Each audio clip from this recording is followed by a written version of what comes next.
Hello everyone, welcome to easy learn English study channel. आज का जो टॉपिक है हमारा वो वर्ब है। इस वीडियो में हम वर्ब के डिफिनीशन और इसके काइंड्स को समझेंगे, साथ ही एग्जाम्पल भी देखते चलेंगे। चलिए वीडियो को शुरू करते हैं। Verb is a word which show an action, state और पोजीशन। वर्ब वह शब्द है जो एक्शन को, स्टेट को और पोजीशन को बताता है। एक्शन, पोजीशन और स्टेट का मतलब होता है किसी कार्य के होने या उसकी अवस्था या अधिकार को बताए, वह वर्ब है। एग्जाम्पल देखिए, run, speak, walk, was, play, are. ये कुछ एग्जाम्पल ऑफ वर्ब है।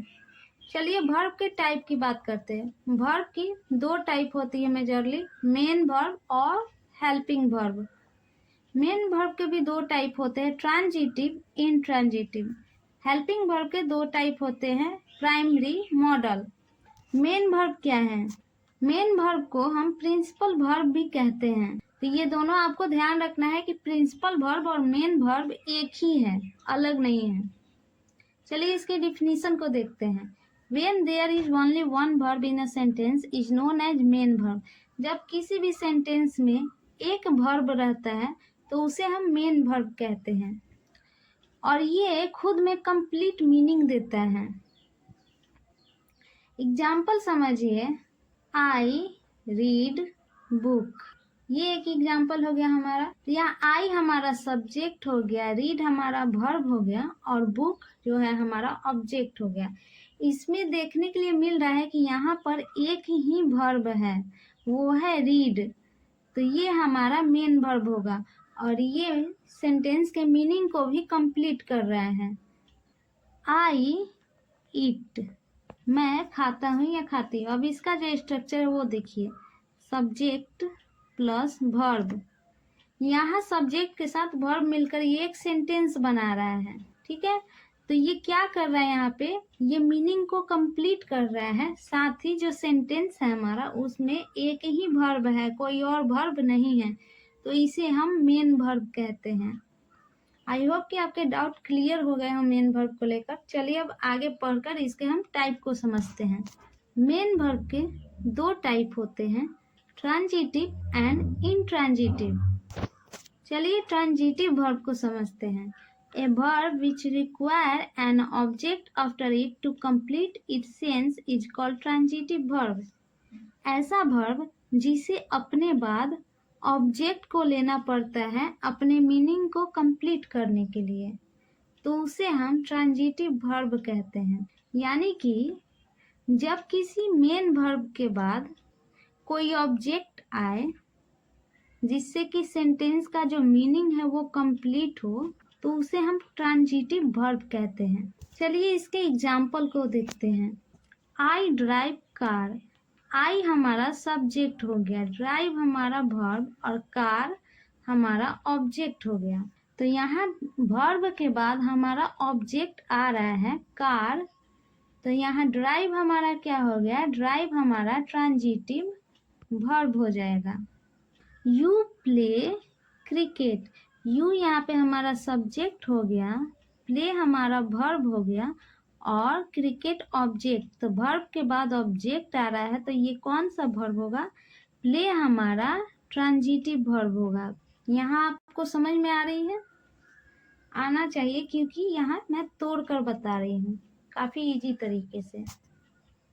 चलिए हम अपने नेक्स्ट एग्जाम्पल को समझते हैं। सी सिंग्स सॉन्ग। सी हमारा सब्जेक्ट, सिंग हमारा वर्ब और सॉन्ग हमारा ऑब्जेक्ट। वर्ब अपने बाद ऑब्जेक्ट को ले रहा है, तो ये वर्ब हमारा क्या हो जाएगा, ये वर्ब हमारा ट्रांजिटिव वर्ब हो जाएगा। तो सिंग हमारा क्या हो गया, transitive verb. A verb which does not require an object to complete its meaning but makes meaning by itself is called intransitive verb। यानी कि ऐसा वर्ब जो अपने बाद किसी भी ऑब्जेक्ट को नहीं लेता हो, लेकिन ये अपने मीनिंग को कंप्लीट करता है। इसके बाद कोई ऑब्जेक्ट भी नहीं आता, लेकिन ये सेंटेंस मीनिंगफुल होता है, इसे किसी और ऑब्जेक्ट की जरूरत नहीं होती है। एग्जाम्पल को समझते हैं। दे विन, दे हमारा सब्जेक्ट हो गया और विन हमारा वर्ब हो गया।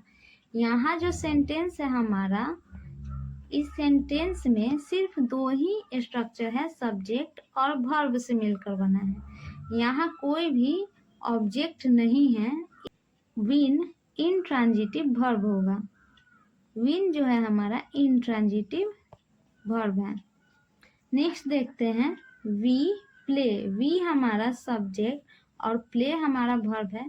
प्ले के बाद कोई भी ऑब्जेक्ट नहीं है तो ये इंट्रांजिटिव वर्ब होगा।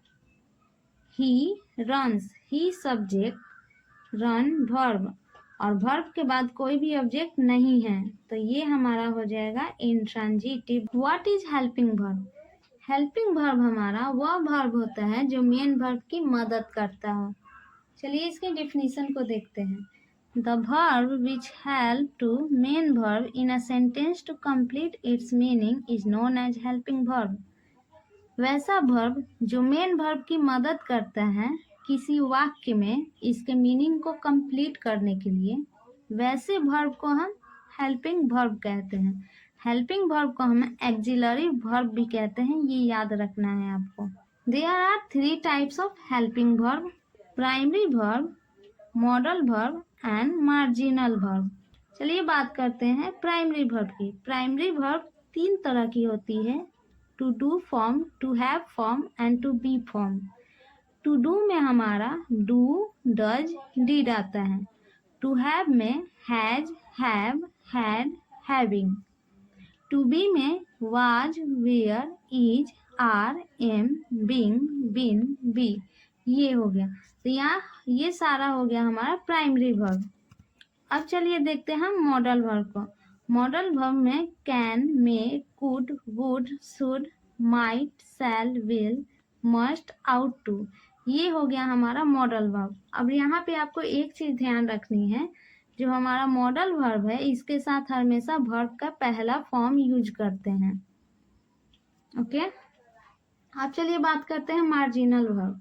मार्जिनल वर्ब हमारा 2 तरीके से काम करता है, एक मेन वर्ब की तरह और दूसरा हेल्पिंग वर्ब की तरह। हेल्पिंग वर्ब में यह मॉडल वर्ब का काम करता है और ये मेन वर्ब की तरह भी काम करता है। इसमें हमारा यूज टू, डेयर टू और नीड आता है। तो आपको ये कंसेप्ट क्लियर हुआ। मार्जिनल वर्ब में ये तीनों हमने क्यों अलग रखा है, ये तीनों हमारा मॉडल वर्ब में ही आता है, लेकिन ये कभी कभी मेन वर्ब की तरह काम करता है, इसलिए हम इसे अलग रखे हुए हैं मार्जिनल वर्ब में। तो यहाँ हमारा वर्ब का वीडियो सब कंप्लीट होता है।